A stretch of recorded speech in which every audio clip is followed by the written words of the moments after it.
Muffet is a fan-favorite Undertale character despite her brief appearance.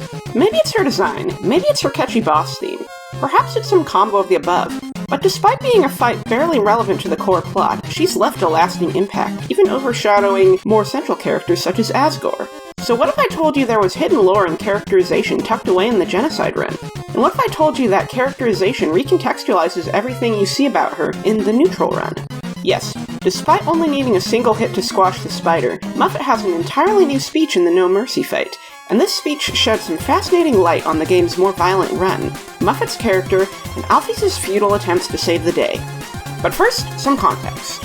At the start of Hotland, Metaton reveals that Alphys has already begun evacuating monsters to a place the human cannot reach them. She is nowhere to be seen during this run, unless you somehow botch it and get the Queen Alphys ending. This ending reveals that Alphys had led the evacuating monsters down to the true lab and came clean about all her mistakes, becoming a hero in these dire times. But that begs the question, why do you still encounter enemies? You would think that if Alphys has already made so much headway, Hotland would be a ghost town. Instead, it has the highest kill count required in the entire run, at a whopping 35 encounters. And while it's true that the average player will grind those encounters in the core, where the mercenaries reside, there's still a lot of enemies risking their lives when they could be hiding away. And that's where Miss Muffet comes in. Right away, the context leading up to her fight has changed. Rather than trapping Frisk for their alleged stinginess and hatred of spiders, the spiders instead whisper about how Alphys warned them of a dangerous human that hates everyone. Instead of deciding to bake Frisk into a treat, Muffet decides they are a rotten ingredient that should be discarded. This is around the time the average player will land a quick hit to take Muffet out and carry on with their grind. If you choose to spare and last until the end of the fight, however, she reveals some fascinating information that most players have simply never seen. She accuses Frisk of scaring off her customers, talks about Alphys had warned her. Alphys even insisted that Muffet escape with the others, and that she would block off all of Hotland once Muffet was safely hidden. Muffet's pride as a spider, however, made her stay despite the risks, and because of this, Hotland remained open, allowing for the slaughter to continue. At first it seems like Muffet may regret this, until she reveals that it's not the lives of other monsters, but rather the fact that Alphys would have made a tasty treat that has her down.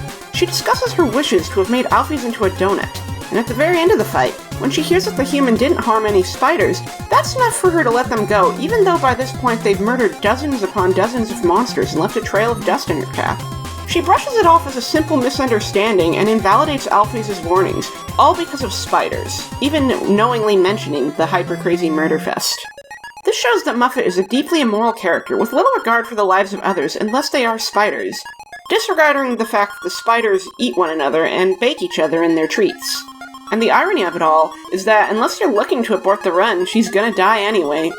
So, in a roundabout way, Muffet is to blame for the run's continuation. Because she couldn't swallow her pride, she knowingly left Hotland wide open for a violent massacre.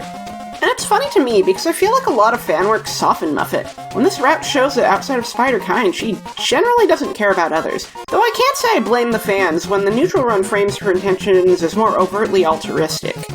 As mentioned, the lead-up to her Neutral fight focuses on the way that humans treat spiders, which is a very real and relatable situation.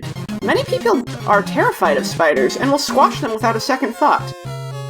When Muffet discusses her motives here, she speaks of how Frisk's soul will make Spider-Kind very happy. That already frames her actions as more heroic. True, she was offered a lot of money by Metaton, and yes, it is Metaton. He later confirms he hired everyone to kill Frisk, and his EX form wasn't public at the time, so the shape changing is meant to allude to that. Plus, where the heck would Flowey get all that money? And he can only change his face, not his shape. But anyway, the money she was offered is to reunite the spider clans, as Snowdin's harsh cold keeps the ruined spiders trapped from the rest of spider society. Muffet's goal is to purchase a heated limo to transport them, and use the leftover funds for other facilities such as a spider baseball field. Again, it seems noble, and for spiders it is, but it doesn't change the fact that in both versions of the fight, she's eager to turn other living things into food, and in both cases only relents when it's clear that Frisk hasn't hurt any spiders. It's not about the greater good, it's strictly about her own kind and her own self-interest. And with the cannibalism thrown in, it creates a much more dubious context, even if such things are normal for spiders. No matter how you slice it, it shows a disregard for other lives, and that fundamentally, Muffet is not a kind person. Because even if you disregard all this, she still charges ridiculous prices for her baked goods, and pressures innocent people into buying them. and with the way she licked her lips at the donut guy, it's pretty strongly implied that she would have eaten them if they didn't comply.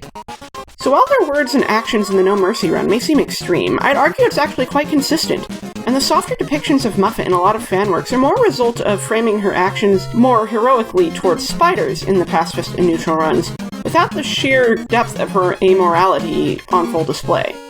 Moreover, I think this shows that despite the Snowden book saying that monsters' souls are made specifically of love, hope, and compassion, monsters can be bad people. They can be cruel, they can be selfish, and they can just focus on their own interests over the lives of others around them. So with that all said, I hope this was an informative video. There's a lot of really obscure dialogue in Undertale and other secrets that people often overlook, which goes to show the immense care Toby Fox put into this game. The fact that he created a whole unique speech for Muffet that 99% of players will never see is awesome, and honestly kinda hilarious when Mettaton Neo has no unique dialogue for repeatedly sparing him. But hey, if you like niche topics like this on Undertale and Deltarune, feel free to keep suggesting them. I'm using these smaller scope projects as a way to keep you all entertained between bigger projects. Right now, I'm currently working on a large video on Ventus from the Kingdom Hearts series, but it's going to take a lot of time and may not be finished by the time this video goes live. If it is, I'll link it in the cards up above. And if it's not, you can find updates on my Patreon, along with years of exclusive posts, chock full of concept art, audio, scripts, and more. It'd be amazing if you could check it out. I'm trying to push toward a goal of at least $6.50 a month to cover my rent costs, so that I don't have to crunch extra vids out when more experimental projects underperform. But likes, shares, comments, and all help keep these videos doing well, as well as subscribers, as a huge majority of my viewers have yet to subscribe. I know that's kind of a YouTuber cliche, but it really does make a difference. With all that said, thanks so much for watching, and I'll see you next time.